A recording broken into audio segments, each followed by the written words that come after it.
Hai teman-teman. Kemarin kan kita sudah membahas pencernaan makanan dari mulut ya.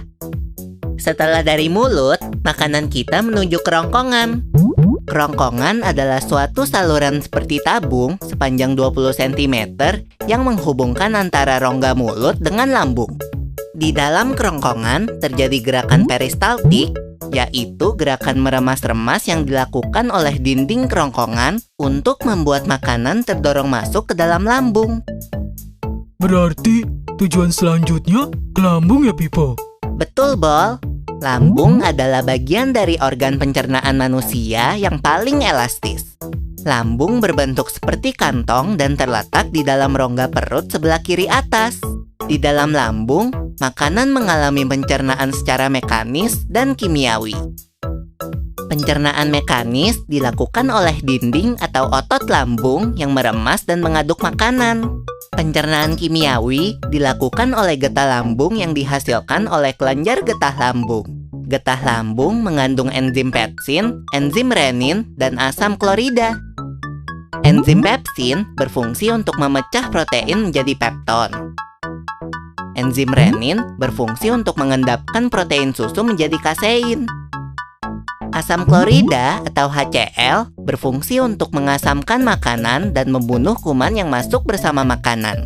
Nah, habis ini makanan kita pergi ke toilet ya? Hihihi.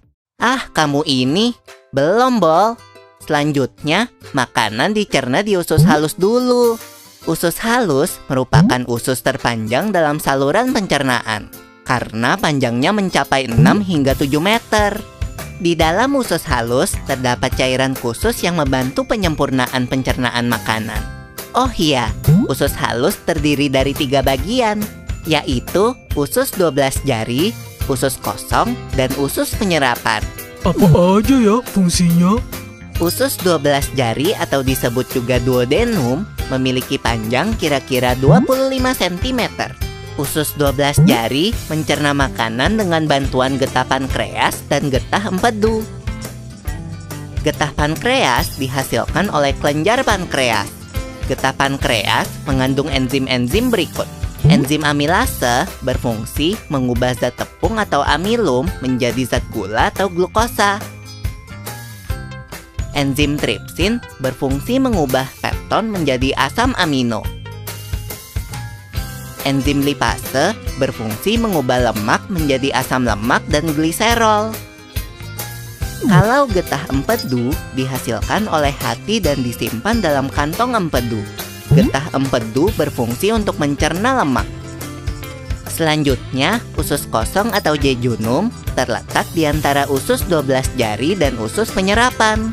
Usus kosong memiliki panjang sekitar 2,5 meter dan berfungsi untuk mencerna makanan dari usus 12 jari. Terakhir adalah usus penyerapan yang merupakan tempat penyerapan sari-sari makanan.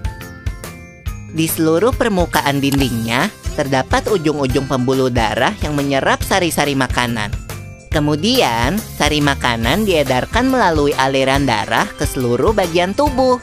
Jadi makanan yang kita makan kembali lagi ke dalam tubuh kita ya? Iya, Bol. Habis itu, sisa makanan yang dicerna masih berlanjut ke usus besar. Nah, usus besar berfungsi menyerap cairan, vitamin, dan mineral dari sisa-sisa makanan yang telah diserap oleh usus halus. Pada usus besar, terdapat bakteri yang berguna untuk tubuh bernama E. coli yang berfungsi untuk membantu proses pembusukan sisa makanan. Proses pembusukan sisa makanan akan menghasilkan kotoran atau feses yang kemudian dikeluarkan melalui anus. Oh gitu. Nah, gimana dengan mulus? Itu disebabkan oleh apa ya, Pipo? Organ terakhir yang bernama rektum adalah ujung muara dari usus besar yang berfungsi sebagai tempat penyimpanan feses sementara. Ketika rektum terisi penuh dengan feses, maka saraf akan mengirimkan respon kotak yang menimbulkan rasa ingin buang air besar.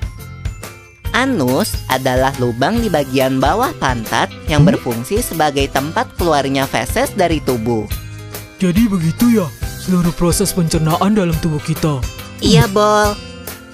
Seenak-enaknya makanan yang aku makan, ujung-ujungnya untuk dibuang lagi. Tapi ingat, kan ada juga sari makanan yang menyebar menjadi energi untuk tubuh kita. Betul juga ya.